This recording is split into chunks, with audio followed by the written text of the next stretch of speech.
guys, and welcome to the Series 44 Winter Rallyland event, Tour Galore, which is B700 not at all modern rally, and you win a Mexican race suit. And here are the tracks. Carreteras Secas at night, Oro Grande at night, Tierras Verdes in the rain and at night. Oh, goody. Fun. Because why would you want to see where you're going?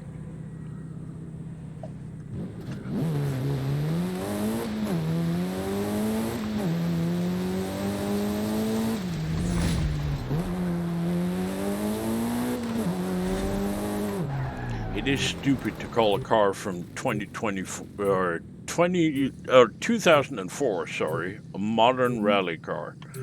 It's not very when there's a 2021 one right next to it. Yeah, the 2022 one. Yeah, I mean, okay, yeah. Rallying has evolved over 20 years, I would claim, but apparently not. Yeah, but PGG haven't. That's a problem. Yeah.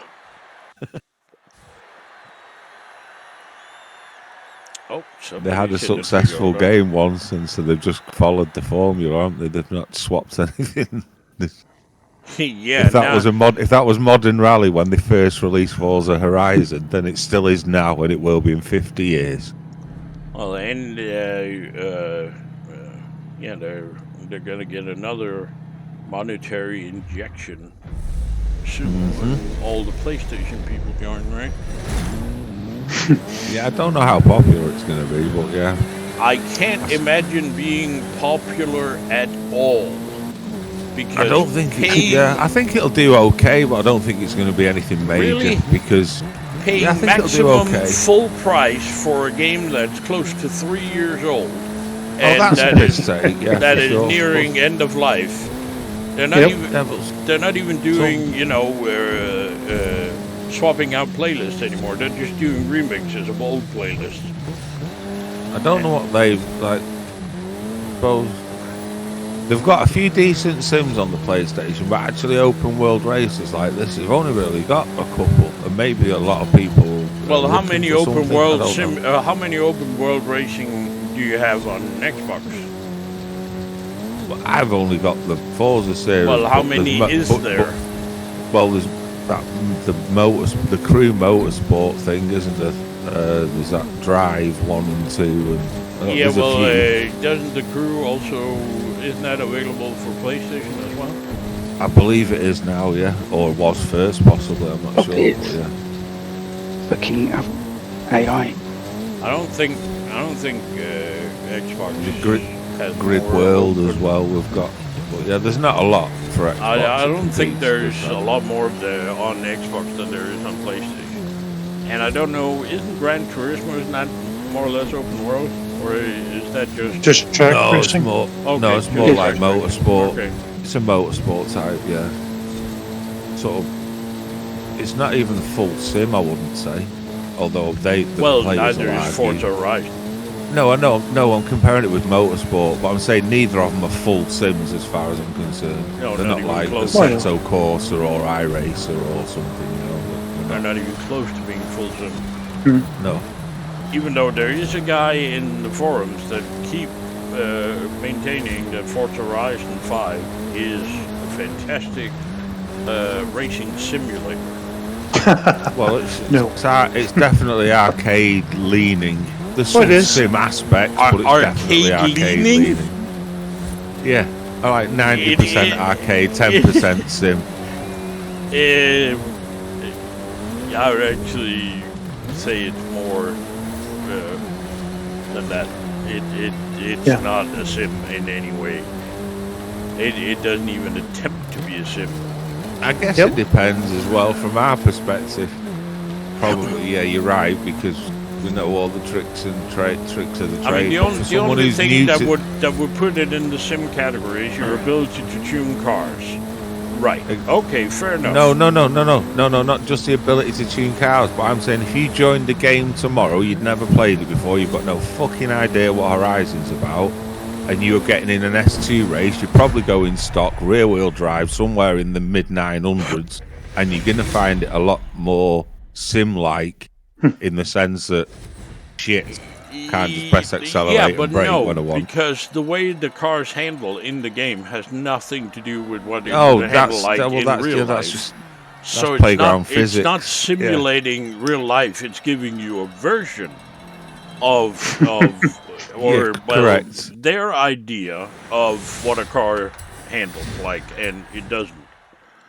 And I agree with that. And the settings you can screw around with in the tuning menu has nothing to do with how you That's a set world up a of its car own in as well. real life. Yeah, I was looking at that the other day with a Spanish friend of mine, and he was saying to me that like 5 or 6 years ago, when I used to have Project Cars installed, or Project Cars 2, I think it was, he was able to tune. Although he doesn't play the game, he was able to tune his car based on real world knowledge. Yes. Whereas in Forza, is like, what the fuck? Yeah. Like that's all fucking just made up shit. Yes. That wouldn't work. More or less made up. Yes. There is a formula for calculating your gearing. For instance, if you have this much torque, you're using this size the wheels, then your gearing should be this, and so on and so forth. But if you look at suspension settings, no, they are just.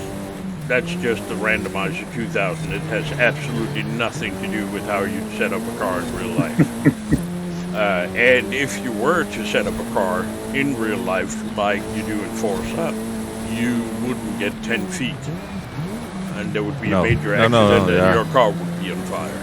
No, I was showing him what car it was I was looking at with him, but it was one of the ones that you can do the 165 on the roll bars. Yeah, and he was like, "Yeah, that just wouldn't work." I was like, "Yeah, no, I'm fully aware it wouldn't, but it will. Trust me." And on all-wheel drive, all-wheel drive, you can sort of control how loose you want the back end using the anti-roll bars. I'm sorry, they're not gravity, defying things. It's not like a magic wand or something.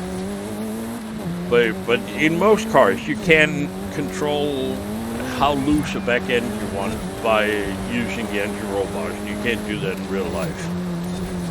There's a lot more to it than that. A lot more to it.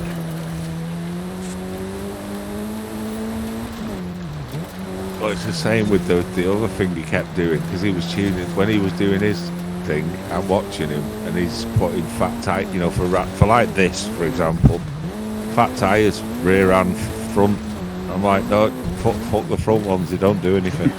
He's like, what? I'm like, honestly, you don't need fat tyres on the front of anything. It doesn't do any good at all. No, actually, there might be one or two exceptions, but generally, it's not worth the PI. Most cars, it would actually decrease your front grip, putting wider tires on at the front. Yeah. Not according to the stats, but when you actually drive the car. Yeah, it doesn't. Yeah. And that made my head scratch or my brain scratch for quite a while. When I found that out, because that doesn't make any sense either. But what do I know? And much of the same tuning issues that are plaguing Forza Horizon 5 are also there in the built from the ground up Forza Motorsport. Yeah, interesting. You said that, because what was it? I was doing the career mode last night, because I've still not finished the career mode in Motorsport, believe it or not. But since the last update, it's been a lot more stable for me. So I've been going through the career mode, and I was driving a Camaro or some sort of Chevy, some muscle car thing, in the career mode. I was like, this fucking thing. I tuned it more or less the way I thought I should. It was a stock event, but I could still move this shit around. Yeah. And I was going around practice thinking, it's not turning the way you want it. It's not turning where you point it, kind of thing.